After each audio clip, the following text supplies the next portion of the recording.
আত্মহত্যা করলেন এই ঋণের দায়ে এবং চাকরিচ্যুতির ফলে ওনার অভাব অনটনে উনি পরিবার পরিচালনা করতে পারছেন না, পরিবারের লোকের খাবার দিতে পারছেন না, ছোটো ছোটো দুটো বাচ্চা আছে। এরপর বলছি যে আমাদের যে 10,300-তে এসে শিক্ষকরা ওনার বাড়িতে গেছিলেন আজকে ওনাকে শ্রদ্ধা জানাতে, আর ওই অত্র এলাকার 200 হবে RSS বাহিনী ওখানে গিয়ে হামলা করেছে, ওখানে গিয়ে আমাদের 10,300-তে শিক্ষকদের উপর হামলে করেছে। এগুলি কি শুরু হয়েছে আমাদের রাজ্যে? গতকাল আমাদের এক ম্যাডামের বাড়িতে গিয়ে দোকানে গিয়ে ভাঙচুর করেছে, ম্যাডামের হাজব্যান্ডকে মেরেছে, হাসপাতাল হয়েছে, হয়েছে বিভিন্ন স্যারের বাড়িতে, আমাদের গান্ধীগ্রাম এক টিচারের বাড়িতে এইভাবে হয়েছে, উনি চিৎকার করে কাঁদছিলেন। এইভাবে মানে হামলার পর হামলা হচ্ছে। আজকে আমাদের একজন মারা গেছেন শিক্ষক, ওনাকে শ্রদ্ধা জানাতে গেছেন আমাদের শিক্ষকরা, 10,300 দেশের শিক্ষকরা, সেখানে RSS এর 200 বাহিনী গিয়ে হামলে করেছে ওদেরকে তাড়া করে প্রাণ বাঁচিয়ে ওরা পালিয়ে এসেছেন। রাজ্যে কি প্রশাসন চলছে? আমাদের নিরাপত্তা কোথায়? আমাদের চাকরি দেবেন বলেছিলেন সরকার, চাকরি না দিয়ে উল্টা মানে নিজেদের লোক হামলে করছে, আক্রমণ শানিত করছে, আক্রমণ করছে।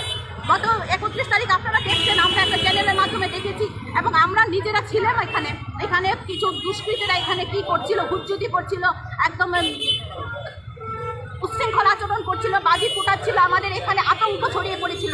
রাজ্যে কি শুরু হয়েছে? আমাদের কি চাকরির বদলে কি আমাদেরকে মৃত্যু দেবেন? যদি আপনারা মনে করেন আমাদেরকে মৃত্যু দেবেন, তাহলে আমরা তো এখানে আছি, আপনারা এসে পুলিশ বাহিনী দিয়ে আমাদেরকে মেরে ফেলুন না, বা আপনারা আপনাদের যে RSS বাহিনী লেলিয়ে দিচ্ছেন, যারা যাচ্ছে গুন্ডা বাহিনীরা বাড়ি বাড়ি যাচ্ছে, ভাঙচুর করছে, মারছে, তাদেরকে বলুন না আমাদেরকে এসে এখানে টেন্টেই মেরে ফেলতে, তাহলে তো আপনাদের আর স্থায়ী ব্যবস্থা করতে হবে না। এখন আপনারা কথা দিয়েছিলেন যে আমাদেরকে স্থায়ী ব্যবস্থা করতেন, এখন আপনারা কেন এইভাবে চুপ বসে আছেন? আপনারা তো বসে আছেন, আপনারা কোনো কথা বলতে পারছেন না। কৃষক আন্দোলন সেখানে হচ্ছে, সেখানে 5 থেকে 6 বার কথা হয়েছে, সরকার কথা বলেছে, আমরা এখানে 26 দিন হয়েছে, এখন পর্যন্ত আপনাদের কোনো দয়ামায়া হয়নি বা আপনাদের কানে কোনো যাচ্ছে না কথাবার্তা, বা আপনারা কি চাইছেন এইভাবে সমাধান? আপনারা সমাধান করছেন না, একদিকে বলছেন সমাধান করবেন, এরপরে প্রতিশ্রুতি রাখছেন না, এরপর গুন্ডা বাহিনী ব্যাগ বাহিনী গিয়ে মেলিয়ে দিচ্ছেন, মারছেন, আক্রমণ করছেন। আমরা কি ভাববো? আমরা কি মনে করবো? এইভাবে যদি হয়ে থাকে তাহলে সরকারকে একদম দেওয়া হয়েছে 5 দিনের সময় দেওয়া হয়েছে, আমরা সময় দিতে পারবো না।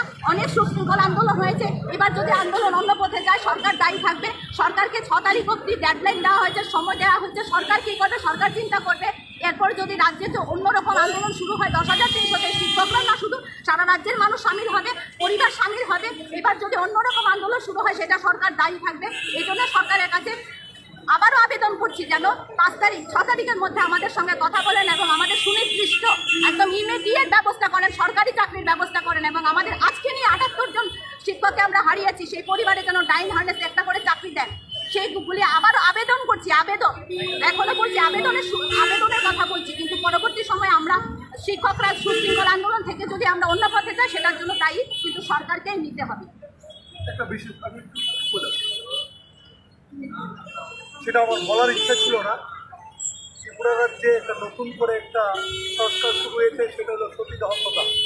আমি আজকে দুঃখের সহিত বলতে যে ম্যাডাম সেটা হয়তো বা মিস্টেক হয়ে গেছে। ত্রিপুরা রাজ্যে আমার জন্মগ্রহণের আগে 45 ইয়ার্স হয়েছে সতীদাহ প্রথা আমরা বই পুস্তকে পড়েছি। আজকে ত্রিপুরাতে সতীদাহ প্রথা হয়েছে। যিনি সদ্য এই গতকালকে রাত্রে প্রয়াত হয়েছেন আমাদের শ্রদ্ধেয় শিক্ষক উত্তম ত্রিপুরা, ওনার স্ত্রী আজকে যখন ওনার দেহ বাড়িতে সংস্কার করছিল, ক্রিমেশন চলছিল, সেখানে ওনার স্ত্রী গিয়ে ওই ক্রিমেশন গ্রাউন্ডে গিয়ে ওনার নিজেকে বলেছে যে আমি আত্মহত্যা করব। কি ভয়ঙ্কর পরিস্থিতি! কোনোদিন ভাবতে পারছিলাম না ত্রিপুরা রাজ্যে চিতার মধ্যে ঝাঁপ দিয়ে সতীদাহ প্রথার আবার আন্দোলন আমদানি হচ্ছে। এটা ভাবতে অবাক লাগে। আপনারা বিভিন্ন সোশ্যাল মিডিয়াতে দেখতে পাচ্ছেন, আমিও সোশ্যাল মিডিয়াতে দেখতে পেয়েছি, ওনার স্ত্রী সইতে না পেরে উনি আজকে এই সতীদাহ প্রথার মাধ্যমে নিজের জীবনটাকে বলিদান দেওয়ার চেষ্টা করেছিলেন। তার স্বামীর চিতাতে উনি ওনার দেহটাকে জ্বালিয়ে দেওয়ার একটা সিদ্ধান্ত নিয়েছিলেন। কি ভয়ঙ্কর পরিস্থিতি! ওই ব্রিটিশ রাজত্বে ছিল সতীদাহ প্রথা, এখন নতুন করে আমদানি হয়েছে।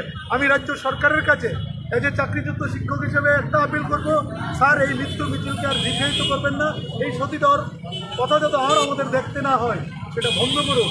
আবারও ম্যাডাম যেটা বলেছে মানে বিনয়ের সহিত বলবো, যা হারিয়েছি আর হারাতে চাই না, আপনারা অতি শীঘ্রই ব্যবস্থা করুন। পাশাপাশি আরেকটা আবেদন করবো রাজ্যের স্বরাষ্ট্রমন্ত্রীর কাছে।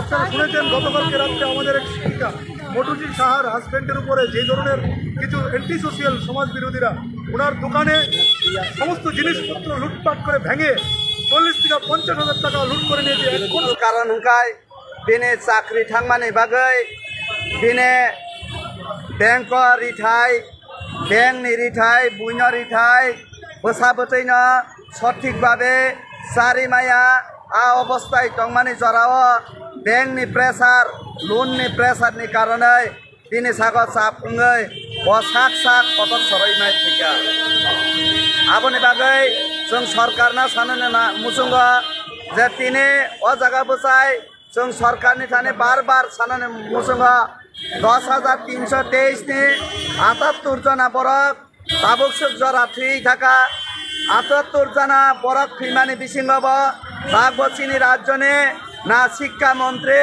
ना मुख्यमन्त्री चिनि 78 जना थुइमानि बिसिङ बागब केपनो नायहाया जों सानाय नेने काञ्चनपुर मासा सभा खालायाखै थुइमानि चिनि बरन गोनां मन्त्री अख्रा बिप्लब कुमार देव थाङै नायखा किन्तु 10,323 नि बरक 78 जना थुइमानि बाबु बसुंना के बाहाय नायहाया 27 दिन रमायाखै लामाव खालायाखै चिनि गुबै मानथायनो सानै चिनि कुनो अन्याय करै अपराध करै जों निर्दोष निरपराध चिनि बागै बाबु ना दफ्तर ना सरकार जों बाय केबो मालाय हाया जों चिनि सभा खायतंमानि बिसिंथै जीएमसी नि सभा खायमानि बिसिंथै चिनि बरक चिनि मास्टार रक बाबु थैमा अनेक कमक चिनि सभा जखन चौै थानाय चिनि थैमानि जे लाइन रमनाय अब केमनो आटकी मांगलाक जों आबनो सानो नायो सरकार निनि थाने आसक व्यवस्था तंगै निनि थाने आसक सेफ तंगै नों बाहाय चिनि बखाको नायसिगै नायया जों सानाय चिनि बखाको नों नाय नरक नायसिगै नरक जे सपनो जोंनो खायाखै रेस्किउ खायनानै नरकनि गोबां मा सेफ दङ।